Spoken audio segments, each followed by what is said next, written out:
apa yang dikerjakan? Jadi gini, Kang Aris kan sebagai mahasiswa nih, nah kita tahu sendiri generasi muda yang sekarang tuh istilahnya memandang naskah-naskah kuno tuh sesuatu yang lalu gitu, udah jadul. Nah, menurut Kang Aris sendiri itu seperti apa pandangannya? Ya terhadap naskah sendiri adalah bisa dibilang sebuah mahakarya yang ditulis sejak zaman dulu, bahkan dari 1700 atau 1600-an. Itu bisa dilihat dari kertas dan penulisan juga. Nah biasanya naskah ini terkandung makna-makna yang sangat luar biasa. Contohnya tentang tarekat, terus kemudian tentang tebus, kemudian tentang hal-hal mistik atau ilmu-ilmu kekebalan biasanya yang terdapat di dalam naskah tersebut. Makanya bagi generasi kita kenapa memang sulit sekarang untuk ditemui naskah? Yang pertama karena memang tidak adanya penerus atau generasi yang bisa menjaga naskah tersebut, sehingga memang pemilik naskah itu hanya menyimpan saja, bisa di atas rumah atau misalkan bisa di atap ya. Ini Bu, kalau misalnya kita berbicara tentang naskah nih Bu, naskah itu kalau misalnya orang-orang pada istilahnya nggak tahu, istilahnya dipandangnya sebelah mata gitu. Kalau misalnya menurut pandangan Ibu itu kayak gimana sih Bu? Masyarakat kita di Indonesia, khususnya di Banten, terkait dengan naskah, sejak dulu tradisi di Banten itu kan pesantren. Tradisi tulis menulis itu sudah ada sejak abad ke-18. Cuma istilah naskahnya itu orang tidak tahu naskah itu apa, apalagi dengan istilah manuskrip atau handscript. Akan tetapi kalau menanyakan kepada masyarakat primbon atau tulisan lama, tulisan kuno ataupun ya kitab kuno itu ya pasti tahu. Jadi untuk masyarakat awam masih banyak yang belum kenal istilah naskahnya ini. Akan tetapi perlakuan terhadap naskahnya sejak zaman dulu itu sudah bagus. Paling tidak sekarang kenapa masih di masyarakat dan masyarakat masih menyimpan. Jadi bukan dipandang sebelah mata, karena mungkin ini urusan istilah aja. Kemudian tujuan Ibu apa sih mengadakan workshop naskah ini apa gitu? Ya itu terkait dengan tadi yang ditanyakan, biar tidak dipandang sebelah mata. Naskah merupakan salah satu warisan leluhur bangsa Indonesia ya, kita semua yang harus dilestarikan dari segi fisiknya juga dari segi isinya. Maka terkait dengan kegiatan ini adalah pendampingan dan penguatan terhadap para pemilik naskah supaya untuk lebih memberikan kesadaran untuk bagaimana naskah itu dipelihara, dilestarikan. Karena di sini bagaimana mengandung informasi di dalamnya itu yang beraneka ragam, khazanah ilmu pengetahuan. Kemudian nih, Ibu kan jadi apa sih ketua jurusan dari ngajar di sejarah juga. Nah harapan Ibu nih bagi masyarakat juga bagi mahasiswa Ibu sendiri tuh apa terhadap kebudayaan juga khazanah yang ada di Banten, khususnya dalam pustaka-pustaka Banten. Kita secara akademik itu sangat-sangat bertanggung jawab terkait dengan sumber-sumber, termasuk salah satunya naskah. Sumber tertulis sebagai sumber tertulis, sumber sejarah. Di samping sumber yang lain, sumber benda, juga sumber lisan. Dengan masuknya wilayah di bagian wilayah mata kuliah filologi, bagaimana kita di sini sekaligus bukan hanya teori-teori saja, tetapi bagaimana mempraktekkan dan menjadikan kita sebagai fasilitator. Jadi untuk mahasiswa sendiri kami harapkan itu sebagai fasilitator terhadap masyarakat pada umumnya. Kemudian masyarakat bagaimana menyadarkan masyarakat semua di sini kalangan termasuk para pemilik naskah itu bahwa naskah itu penting untuk dikaji, naskah itu penting untuk digali keilmuannya. Tanpa bisa bacanya, tanpa bisa menerjemahkannya misalnya, itu tidak mungkin, naskah itu tidak ada apa-apanya. Ya, maka kami membekali kepada mahasiswa-mahasiswi di sini jurusan SKI, ya, dari mulai bagaimana naskah dilihat dari segi fisik atau tinjauan kodikologinya, juga dari segi tekstologinya, kemudian diharapkan ke depan bagaimana itu wacana-wacana keilmuan masa lalu yang terekam dalam ingatan, yang terekam semuanya dalam naskah tersebut bisa digali, bagaimana kontribusi ilmu-ilmu itu untuk masa yang akan datang.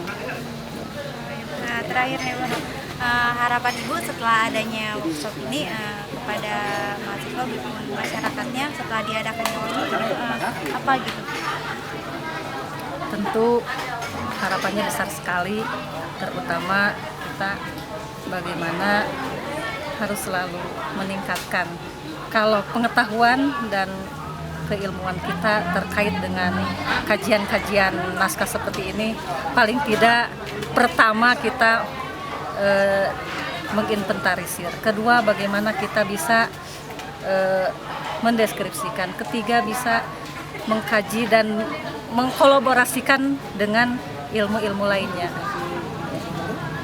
Kepada masyarakat pun ya, kita harus lebih dekat, lebih ini, karena apapun mereka itu adalah pemilik. Mereka itu adalah ada yang dengan sekaligus mungkin penyalinnya, atau mereka sekaligus sebagai penulis naskahnya. Itu mari bersama-sama bagaimana di sini mengupayakan bukan hanya melestarikan saja, melainkan di sini bagaimana mengkolaborasikan, apalagi dengan mengkontribusikan terhadap di sini sebagai jati diri budaya bangsa itu kan jati diri Banten, identitas. Jadi bagaimana kita melalui kajian-kajian naskah ini dari mulai tadi itu pemeliharaan, pelestarian atau istilahnya itu preservasi, konservasi dan lain sebagainya, itu bukan diperlakukan sebagai benda mati, akan tetapi di sini bagaimana bisa direalisasikan yakni dengan kehidupan sekarang ini dalam berbagai bidang, dalam berbagai kajian. فلوله ما طاب الهوى لمتيمم ولا استعذب الطرف المدافع. Kalau nggak karena engkau, hawa nafsu ini akan kemana-mana. Kalau nggak karena kita takut akan azabmu, maka gitu kan. Ini sudah kayak buntut ular aja, mau nggak ngajar kemana saja. Sastra bagus sih. Nah ini kalau sudah cetak, baru nanti kita kan misalkan ini masuk Thariqah Qadiriyah enggak berjanjinya, ini masuk berjanji model ala Arab bagian mana, nanti ketahuan setelah ditulis. Berarti nanti menunjukkan bahwa di Banten ini itu adalah orangnya toleran, dia bisa menerima dari Islam manapun gitu. Itu kalau ini Pak ada kayak angka-angka itu kira-kira kayaknya ingat-ingatan yang dulu-dulunya baca kayaknya ya kan itu kan ada angka 1830 itu ya kira-kira gitu. أعوذ بالله من الشيطان الرجيم لقد جاءكم رسول من أنفسكم عزيز عليه ما عنتم حريص عليكم بالمؤمنين رؤوف رحيم فإن تولوا فقل حسبي الله لا إله إلا هو عليه توكلت وهو رب العرش العظيم صدق الله ورسوله النبي الكريم ونحن ما قال ربنا وارزقنا وخالقنا ورازقنا وخالقنا من الشاهدين. Saya suka baca gitu juga Pak Salim. Ini kemungkinan bisa tangan kedua atau anaknya nerusi, bisa jadi tulisannya beda.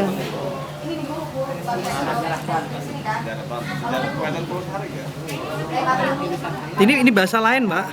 Ini bahasa sendiri ya. bahasa sendiri. Iya, ini, Mbak. Ikilah bab anyatakaken Sakehe saking kang ada halaku haning sholat. Betul, Pak, bahasa Sunda. Sholat 5 waktu. Lan anyatakaken sekae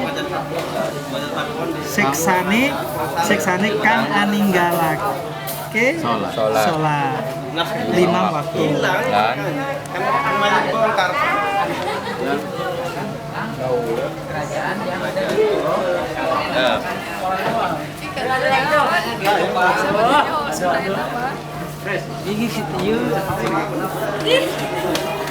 Ya Allah, gerah ini mah. Kan tawi pan sapu tangan ditanya tangan. Enggak, sapu tangannya kalau bukan karet gimana gitu. Sapu tangan bahan gitu. Atau kalau misalkan besi mah nggak bisa. Kayak ini pakai bangunan penhias itu gitu. Pak, yang kain itu. Ya kegedean nggak bisa ini. Ini yang namanya naskah gitu ya. Jadi tulisan tangan yang memang Biar awet. ini ada sejak dulu gitu. Sekali doang ya dipakainya ya? Ya sekali, cukup sekali, jangan dipakai lagi. Ya kalau pakai yang bangunan gimana? Kalau kitabnya saya sendiri sih cari tahu tentang judulnya emang gak ada judulnya. Karena memang ini jilid. Riz, nanya katanya itunya tuh, kenapa harus sarung tangan itu? Kalau sarung tangan motor gimana? Bisa nggak? Biar lucu. Tahun-tahun apa motor? Motor apa sarung tangan bangunan gitu? Dari walls. Biasanya ini nempel. Gitu. Dan dia juga mengingatnya. Ini nih, bapak apa ini? Nyerap sama. Lawan kitab.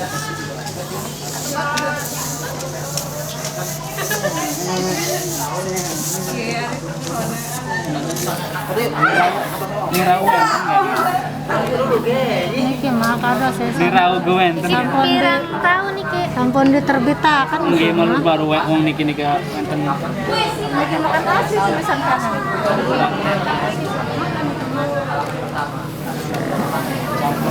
kalau itu mah cetak kan punya siapa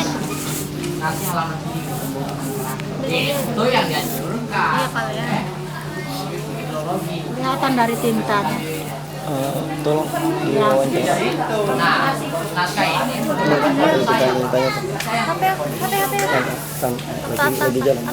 gak ada kode naskahnya, saya yang punya kode naskahnya.